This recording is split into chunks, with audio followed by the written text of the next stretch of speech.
Back యూపీలోని అయోధ్యలో రామాలయం నిర్మాణ పనులు చురుగ్గా సాగుతున్నాయి. రామమందిరం ప్రారంభోత్సవానికి సమయం దగ్గర పడుతుండటంతో ఏర్పాట్లని వేగంగా చేస్తున్నారు అధికారులు. జనవరి 22వ తేదీన ఈ ఆలయాన్ని ప్రారంభిస్తారు. 3 రోజుల పాటు పండుగల ఈ కార్యక్రమాన్ని నిర్వహించనుంది ఉత్తరప్రదేశ్ ప్రభుత్వం. ప్రారంభోత్సవ గడువు సమీపిస్తున్న నేపథ్యంలో ప్రధాని మోడీ నేడు అయోధ్యలో పర్యటించనున్నారు. ఆధునికీకరించిన అయోధ్య రైల్వే స్టేషన్ ప్రారంభిస్తారు.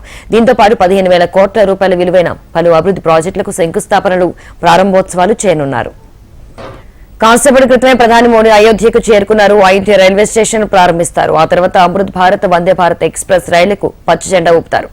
రామాయణం థీమ్తో ఈ స్టేషన్ రూపుదిద్దుకుంది. అందులోని ప్రధాన ఘట్టాలను అయోధ్య స్టేషన్ గోడలపై చిత్రీకరించారు.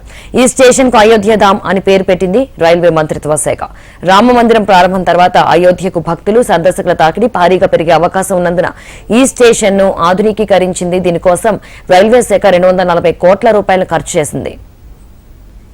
యూపీలోని అయోధ్యలో రామాలయం నిర్మాణ పనులు చురుగ్గా సాగుతున్నాయి. రామమందిరం ప్రారంభోత్సవానికి సమయం దగ్గర పడుతూ ఉండడంతో ఏర్పాట్లన్నీ వేగంగా చేస్తున్నారు అధికారులు. జనవరి 22వ తేదీన ఈ ఆలయాన్ని ప్రారంభిస్తారు. 3 రోజుల పాటు పండుగల ఈ కార్యక్రమాన్ని నిర్వహించనుంది ఉత్తరప్రదేశ్ ప్రభుత్వం.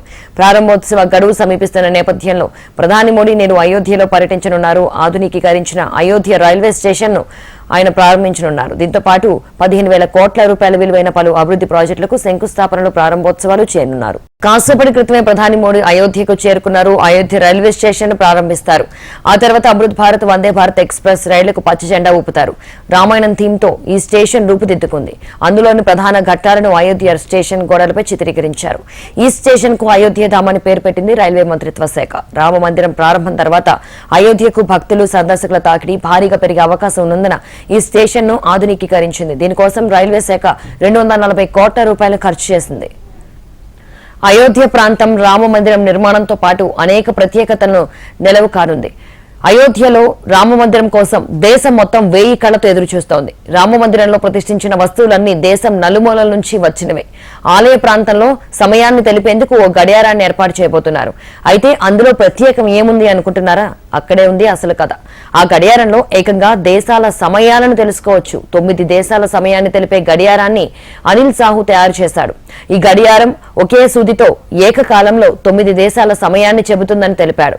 ఇందులో Bharat, UAE, Russia, Japan, America, Singapore వంటి దేశాల సమయాన్ని తెలియజేస్తుంది. అయితే గత 25 ఏళ్లుగా ఇలాంటి వాచ్ ను తయారు చేయాలని ఆలోచించినట్టు అనిల్ సాహు తెలిపాడు.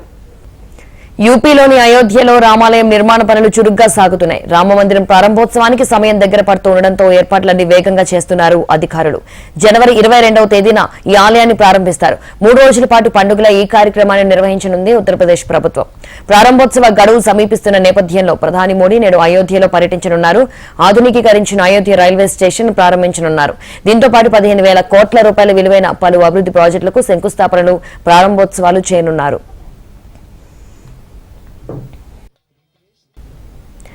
కాసేపటి క్రితమే ప్రధాని మోడీ అయోధ్యకు చేరుకున్నారు. అయోధ్య రైల్వే స్టేషన్ ప్రారంభిస్తారు. ఆ తర్వాత అమృత్ భారత్, వందే భారత్ ఎక్స్ప్రెస్ రైళ్లకు పచ్చజెండా ఊపుతారు. రామాయణం థీమ్తో ఈ స్టేషన్ రూపుదిద్దుకుంది. అందులోని ప్రధాన ఘట్టాలను అయోధ్య స్టేషన్ గోడలపై చిత్రీకరించారు. ఈ స్టేషన్ కు అయోధ్య ధామ్ అని పేరు పెట్టింది రైల్వే మంత్రిత్వ శాఖ. రామమందిరం ప్రారంభం తర్వాత అయోధ్యకు భక్తులు, సందర్శకుల తాకిడి భారీగా పెరిగే అవకాశం ఉన్నందున ఈ స్టేషన్ ను ఆధునికీకరించింది. దీనికోసం రైల్వే శాఖ 240 కోట్ల రూపాయలు ఖర్చు చేసింది.